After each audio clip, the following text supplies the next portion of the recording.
My name is Marcus Rivera, and for 18 months I worked as a night shift ranger at Yellowstone National Park.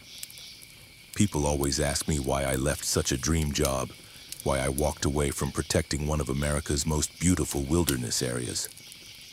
The truth is, some experiences change you in ways that make it impossible to return to the life you had before.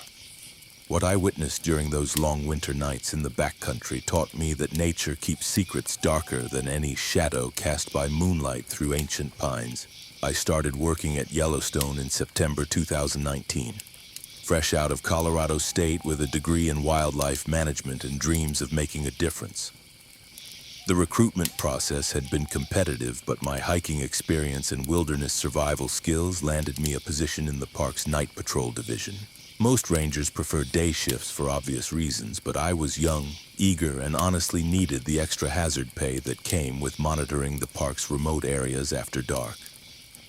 Yellowstone spans over 2 million acres, and during the winter months, most of that territory becomes virtually inaccessible to regular tourists. My job was to patrol specific sections of the backcountry, checking weather monitoring stations, documenting wildlife activity, and ensuring that the handful of winter campers with permits were following safety protocols. The work was solitary but rewarding, giving me a chance to experience the park in its most pristine, undisturbed state. My supervisor, Janet Kowalski, was a 20-year veteran who had seen everything the park could throw at a ranger. During my orientation, she emphasized the importance of following established protocols and maintaining regular radio contact with the dispatch center.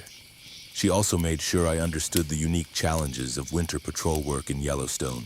The thermal features become more dangerous in cold weather because the temperature contrast creates deceptive steam clouds that can hide unstable ground.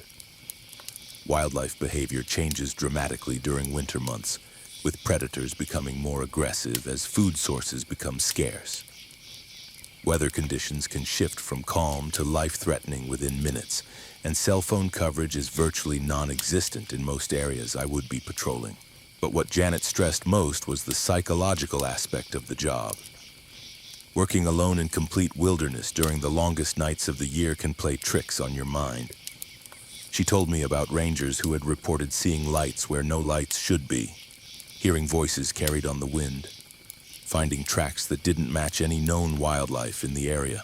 Most of these incidents were attributed to isolation, fatigue, and the way darkness transforms familiar landscapes into something alien and unsettling. My first few months on night patrol went smoothly. I developed a routine that helped me stay alert and focused during the long shifts. I would begin each patrol at sunset, checking my equipment and reviewing the weather reports. My assigned territory covered roughly 40 square miles of backcountry, including several thermal areas, 2 primitive camping zones, and a network of hiking trails that connected various geological features. The winter landscape was breathtaking in its harsh beauty. Snow-covered geysers created ethereal columns of steam that twisted skyward like ghostly towers. Hot springs remained ice-free, creating pockets of tropical warmth in the sub-zero wilderness. Bison moved through the thermal areas in small herds, their massive forms creating dark silhouettes against the white landscape. Wolves occasionally crossed my path, their yellow eyes reflecting my flashlight beam before they melted back into the shadows. During those early weeks, I felt like I had found my calling. The solitude didn't bother me. The physical challenges kept me sharp, and the opportunity to witness Yellowstone's winter secrets made every difficult night worthwhile. I was documenting wildlife behavior that few people ever observed, collecting data that would help park scientists better understand how animals adapted to extreme conditions. Everything changed on a Tuesday night in early February. I was conducting my usual patrol of the Norris thermal area when I noticed something that shouldn't have been there. Fresh tire tracks in the snow leading from the main road toward a restricted thermal zone that was closed to all vehicle traffic during winter months. The tracks were recent, probably made within the past few hours, and they belonged to a large vehicle, possibly a truck or SUV. Vehicle violations in restricted areas were serious matters that required immediate investigation. Unauthorized access to thermal zones could result in environmental damage, personal injury, or worse. I followed the tracks carefully, using my GPS unit to mark their route and taking photographs for my incident report. The tracks led deeper into the thermal area than any civilian vehicle should have been able to travel, winding between active geysers and unstable ground that would be treacherous even for experienced drivers. After following the tracks for nearly a mile, they simply stopped. Not at a turnaround point, not stuck in snow or mud, they just ended abruptly in the middle of a small clearing surrounded by steaming hot springs. There was no vehicle, no sign of where it might have gone, no indication of how tracks that clear and fresh could simply terminate in empty space. I spent over an hour searching the area, expanding my search radius and checking every possible route the vehicle might have taken.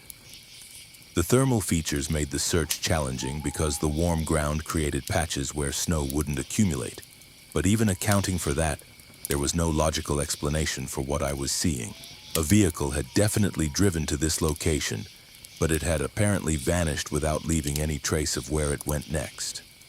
I documented everything thoroughly, taking dozens of photographs and GPS readings. When I radioed the incident to dispatch, the response was professional but brief. They logged my report and told me to continue my regular patrol route.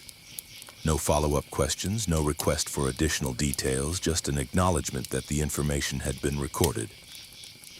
The next morning, I submitted a detailed written report about the tire tracks, including all my photographs and GPS data. Janet reviewed it with what seemed like practiced indifference, filing it away with a comment about how winter conditions often created optical illusions that could make tracking difficult. She suggested that the tracks might have been older than they appeared, possibly from an authorized maintenance vehicle from earlier in the week. But I knew what I had seen. Those tracks were fresh, and they ended where no tracks should end. Something had driven into that thermal area and simply disappeared. As I tried to sleep that morning, I couldn't shake the feeling that I had witnessed something significant.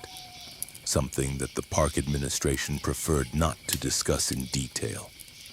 That incident marked the beginning of a pattern that would define the rest of my time at Yellowstone. Over the following weeks, I began noticing other anomalies during my night patrols. Footprints that appeared overnight in areas I had patrolled just hours before, perfectly preserved in snow that showed no other signs of disturbance. Equipment malfunctions that followed predictable patterns, always occurring in the same locations at roughly the same times. Radio interference that created voices speaking in languages I didn't recognize. Conversations that seemed to be happening just outside my range of hearing. The most disturbing incidents involved what I started thinking of as the Watchers. During my third month on night patrol, I began noticing figures standing motionless at the edges of my flashlight beam. They appeared human in silhouette, but they never moved when I approached, never responded to my calls, and never left footprints in the snow. When I would swing my light directly toward them, they would be gone, leaving only empty wilderness and the unsettling certainty that something had been observing me. I reported these sightings to Janet, describing them as possible campers who might be violating park regulations by staying in unauthorized areas. She listened with the same detached professionalism she had shown regarding the tire tracks, then reminded me about the psychological challenges of night patrol work. Isolation could create false perceptions, she explained, and the combination of darkness, cold, and fatigue often caused experienced rangers to see things that weren't actually there. But these weren't hallucinations brought on by exhaustion. I was seeing the Watchers with increasing frequency, and they were becoming more bold in their observations. Instead of remaining at the periphery of my vision, they began appearing closer to my patrol routes, sometimes standing directly beside thermal features or positioned along ridgelines where they would be clearly visible against the night sky. During my fourth month, I started carrying a camera with a telephoto lens, hoping to document what I was encountering. The photographs I managed to capture were frustratingly inconclusive, showing dark shapes that could have been anything from tree stumps to wildlife to actual human figures. The thermal imaging equipment in my patrol vehicle detected heat signatures in locations where the Watchers appeared, but the readings were inconsistent and often contradictory. What troubled me most was the behavior of the park's wildlife in areas where I encountered these phenomena. Animals that should have been accustomed to human presence would flee in obvious panic when I approached certain locations. Elk and deer would exhibit stress behaviors typically associated with predator encounters, even when no predators were visible. Birds would abandon roosting areas that they had used consistently throughout the winter, relocating to less suitable habitat for no apparent reason. The breaking point came during a patrol in late March, when winter was beginning its slow retreat, but the backcountry remained dangerous and largely inaccessible. I was checking a remote weather monitoring station near the park's northern boundary when my radio crackled with what sounded like a distress call. The transmission was fragmented and difficult to understand, but I could make out someone requesting immediate assistance at coordinates that placed them roughly 2 miles from my current location. I responded immediately, confirming that I was en route to provide aid. But when I tried to establish further contact with the person in distress, my radio produced only static. I spent the next 20 minutes hiking through difficult terrain toward the coordinates, using my GPS unit to navigate in complete darkness while fighting through snow that was often knee-deep. When I reached the specified location, I found absolutely nothing. No signs of human presence, no distress, no indication that anyone had been in the area recently. The snow was undisturbed, the surrounding forest was silent, and my thermal imaging equipment detected no heat signatures other than small wildlife. I expanded my search radius and spent over an hour calling out, but received no response. The incident would have been unsettling enough on its own, but what happened next transformed my concern into genuine fear. As I was preparing to return to my patrol vehicle, I heard my own voice coming through my radio. Not a recording or an echo, but what sounded like real-time transmission of my side of radio conversations from earlier in my shift. I was hearing myself report my location, request weather updates, and confirm my patrol status, exactly as I had done hours before. I tried to respond, to break into whatever was causing the transmission, but my radio remained completely dead when I attempted to transmit. I could only listen as my own voice continued providing updates from earlier in the evening, following the exact sequence of communications I had made during the first part of my patrol. The transmission lasted for nearly 15 minutes, covering everything from my initial check-in to my most recent position report.